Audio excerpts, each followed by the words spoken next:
Hi friends, இன்னைக்கான வீடியோவில் நல்லா டேஸ்ட்டான கிறிஸ்பியான பிரெட் சாண்ட்விச் தான் எப்படி பண்ணுறதுன்னு பார்க்க போகிறோம். ஃபர்ஸ்ட் ஒரு மிக்ஸி ஜார் எடுத்துக்கோங்க. இல்லை கொஞ்சமாக இஞ்சி, கொஞ்சம் பூண்டு சேர்த்துக்கோங்க. அதுக்கப்புறம் 2 பச்சை மிளகாய், லேசான கருவேப்பிலை அரைச்சி எடுத்து வச்சுக்கோங்க. அடுத்ததாக ஒரு வானல் வச்சுட்டு இல்லை 2 ஸ்பூன் அளவு எண்ணெய் ஊற்றிக்கோங்க. ஒரு பெரிய சைஸ் வெங்காயம் பொடியாக கட் பண்ணி சேர்த்து வதக்கிக்கோங்க.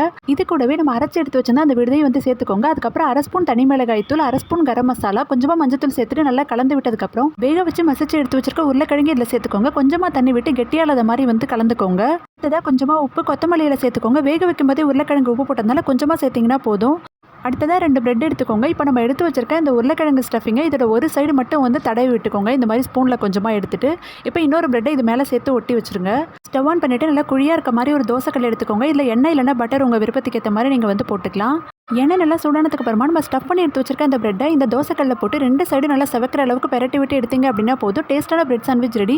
ஃப்ரெண்ட்ஸ், இந்த வீடியோ உங்களுக்கு பிடிச்சிருந்தா லைக் பண்ணுங்கள். இதே போல இன்னும் நிறைய ரெசிபிஸ் தெரிஞ்சுக்க மறக்காமல் நம்ம சேனலை சப்ஸ்கிரைப் பண்ணிக்கோங்க.